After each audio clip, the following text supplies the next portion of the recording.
Good morning mga kababayan. It's been a while bago ulit makapag-upload. Na busy ang magsasaka. Well, let's go back again sa work natin. Eto, magbabasa tayo ulit. Magandang testimonya to ng kababayan natin. Ang sabi niya, "Hi kabayan, mukhang maganda ang resulta ng acid guard sa friend ko.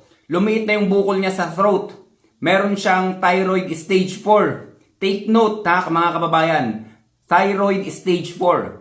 Ako yung sinama niya sa St. Luke's Hospital para kunin ang lab test niya. And hindi magandang lab test diagnosis niya. Kaya nirecommend ko sa kanyang acid guard. By the way, ako din yung nag-message sa'yo for order to deliver in our place." So, lumiit yung thyroid ng kaibigan niya. Thank you so much kabayan sa pagrekomenda sa friend mo ng acid guard. So, trust ang tawag doon. So, nagkaroon ka ng trust sa Magsasakang Gala, nagkaroon ka ng trust sa Pinoy Farmer Channel, nagkaroon ka ng trust sa acid guard. So, ito yung naging resulta. Just imagine mga kababayan, acid guard lang yun ha. Pero ganun ka-powerful. Lalo pa pag nilabas na natin yung kombinasyon ng lunas na yan. Yan, malapit na ang lunas. Baka mamayang gabi, mai-present ko na sa inyo yung mga benefits ng lunas, kung ano ang component ng lunas. Hindi namin to tinipid, hindi ko to tinipid para sa inyo mga kababayan.